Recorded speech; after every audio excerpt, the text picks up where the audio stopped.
I want the families who are here today to know that we hear what they're saying, that we are not going to let them down. Their cry for help, their cry for focus of all of us on saving lives couldn't be clearer. They are right to hold us accountable. They're right to demand more. I feel so much for them, and I also have so much admiration that they are trying with all their might to protect others. They, in each and every case, have lost someone, and yet they are trying with all their might to make sure that we as a city lose no more people. And that is entirely noble. And they, to me, are moral arbiters in this fight. And we want to show them the kind of focus and commitment that they deserve. When I read about these horrible moments, when I read about these tragedies and this loss of life, it's very personal for me because I can see it through the eyes of my fellow parents, and of course every one of us thinks, what if that was my child? And that is in fact how we have to make public policy and how we have to implement public policy, with the notion in mind, what if it was my child? First obligation of government is to protect the health and safety of our people. And this is an area in which we simply have to do better. I said on Inauguration Day that we were here to make changes, and we meant it. And this is an example of where we will act immediately. And I want to emphasize that we are making this statement just 2 weeks into this administration because we think there is an epidemic here. There's been an epidemic of traffic fatalities, and it can't go on, and the time to start change is now. According to the City Department of Health, being struck by a vehicle is the leading cause of injury-related death for kids younger than 14. It's the second leading cause of injury-related death for our seniors. In the past decade, 1,766 pedestrians were struck and killed on our streets. Almost 2,000 people lost in the last 10 years. 30,000 were hospitalized as a result of these crashes. Let me put this in perspective, and I think this is one of the most sobering statistics you're ever going to hear. We are so proud of the progress we've made in fighting crime in the city. We're so appreciative to the men and women of the NYPD. And last year we had 333 homicides in New York City, which was a record low.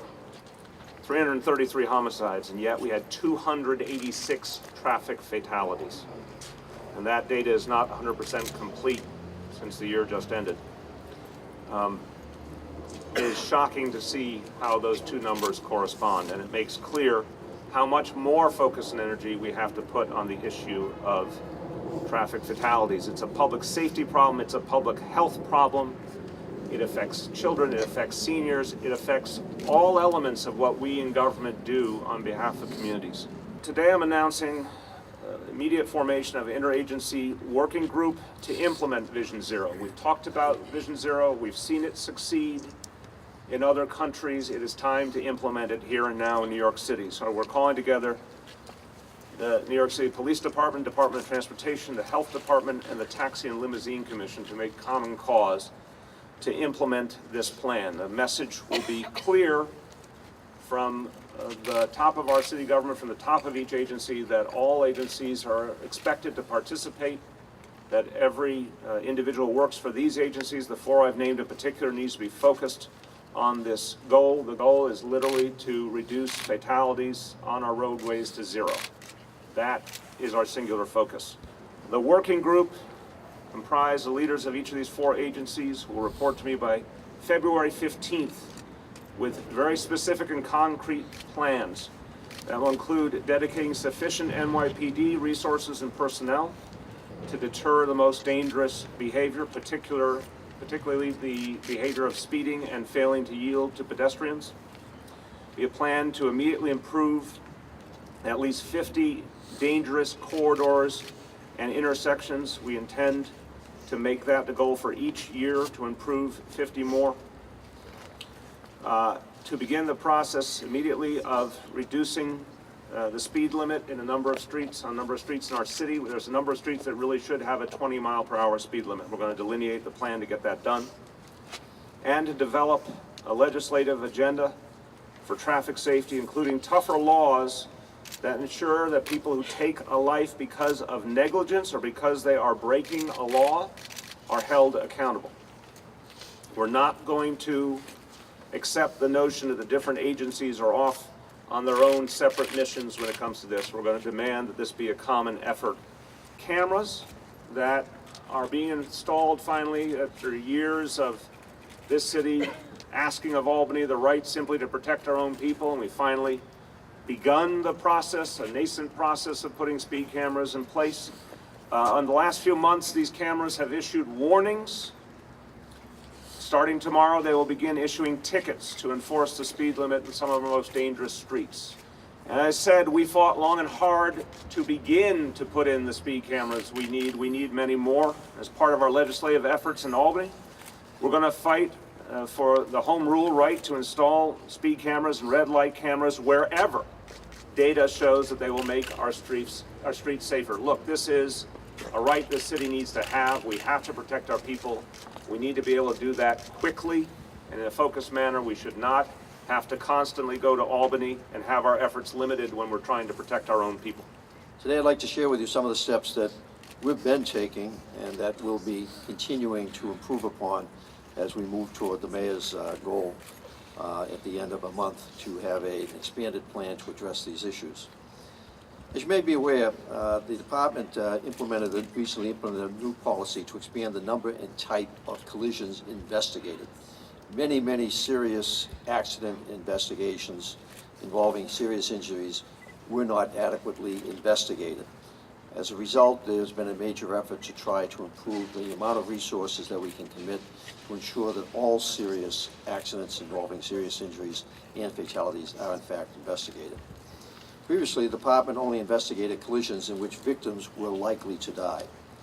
That threshold has been expanded to include critically injured as a category, increasing the number of cases we are investigating by approximately 20%. What that means is that in a serious accident, we will get there to gather the evidence as quickly as possible so that we don't lose that evidence. We have also increased the size and are in the process of increasing the size of our highway investigation unit. We are expanding from 180 to 270 personnel in that unit. We are currently at 210. We're in the process of recruiting and training 60 additional personnel. We are, as part of that expansion, increasing the number of investigators. These are the trained individuals that can go to these serious collision incidents. We are expanding that to 6 supervisors and 27 highly trained investigators. At the precinct level, we've trained more officers on laser speed measurement, LIDAR devices in an effort to replace older technology. While all precincts are using some form of speed enforcement devices, we've upgraded 24 of them with these laser devices, and we'll seek to move forward eventually to having all precincts equipped with laser speed detection devices.